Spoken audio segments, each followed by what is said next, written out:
அனைவருக்கும் வணக்கம். துலாம் ராசினியர்களுக்கு அஷ்டலட்சுமி யோகம் தரும் ஆடி வெள்ளி விரதம். இன்றைய நாள்ல நீங்கள் என்ன செய்ய வேண்டும், என்ன செய்யக்கூடாது என்பது குறித்தான முழுமையான பதிவு தான் இந்த வீடியோல நம்ம விரிவா பார்க்க போகிறோம். கடகராசியில் சூரியன் சஞ்சரிக்கும் மாதம் தான் இந்த ஆடி மாதம். இந்த ஆடி மாதத்தில் அம்பிகையை நினைத்து விரதம் இருந்து வழிபட்டால் இன்பங்கள் அனைத்தும் இல்லம் தேடி வந்து கொண்டே இருக்கும். துன்பங்கள் தூர ஓடி ஒளியும். ஆடி வெள்ளிக்கிழமைகளில் அம்பிகையை வழிபட்டால் கோடி கோடியாய் நன்மைகள் சேரும். வாழ்க்கையில் வளர்ச்சி ஏற்பட, வருமானம் குவிய வாய்ப்புகள் வீடு தேடி வர. கடகத்தில் சூரியன் சஞ்சரிக்கும் இந்த ஆடி மாதத்தில் செவ்வாய்க்கிழமையும் வெள்ளிக்கிழமையும் மகாலட்சுமியையும் பராசக்தியையும் முறையாக வழிபட்டால் குறைகள் தீரும்.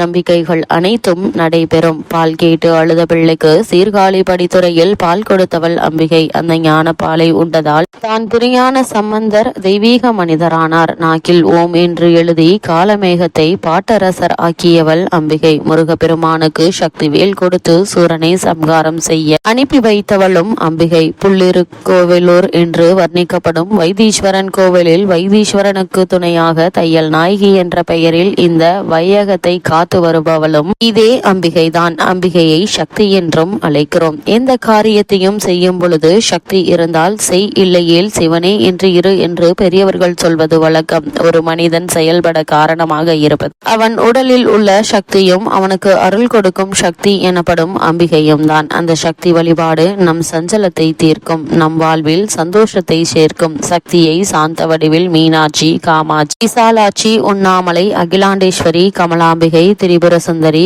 காந்திமதி, பெரிய நாயகி, தையல் நாயகி, ஞான பூங்கோதை, வடிவுடையம்மன், கொடியுடையம்மன், திருவுடையம்மன் என்றும் நாம் எண்ணற்ற பெயர்கள் சூட்டி வழிபாடு செய்கிறோம். அதுவே ஆகார சக்தியாக மாரியம்மன், காளியம்மன், கனகதுர்கா, கண்ணாத்தாள், சமயபுரத்தாள் என்று வழிபடுகிறோம். இந்த அம்பிகையை முறையாக விரதமிருந்து வழிபடுவதற்கு ஏற்ற மாதம்தான் இந்த ஆடி மாதமாகும். அதே நேரம் வருமானம் குவியவும் வாழ்வில் வளமும் நலமும் கிடைக்கும். ஆடி வெள்ளிக்கிழமை அன்று லட்சுமி தேவியை வழிபட வேண்டும். அஷ்டலட்சுமிகள் எனப்படும் 8 லட்சுமிகளின் அருள் இருந்தால் நாம் பணமழையில் நனையலாம். நினைத்த காரியத்தை நினைத்த நேரத்தில் செய்து முடிக்கலாம். வீட்டு பூஜை அறையில் ஆடி வெள்ளி என்று சமய மாலை பாடி லட்சுமியை வழிபட்டால் இமயத்தில் இருந்தால் கூட சமயத்தில் வந்து கை கொடுத்து காப்பாற்றுவாள். பொதுவாக லட்சுமி வழிபாட்டை மேற்கொள்ளும் பொழுது விளக்கு ஏற்றி குங்குமம், சந்தனம், பூ சூட்டி, குடம் வைத்து தேங்காய், வெற்றிலை பாக்கு படைத்து இனிப்பு பொருட்களை நிவேதனம் செய்து வழிபட வேண்டும். வழிபாட்டின் பொழுது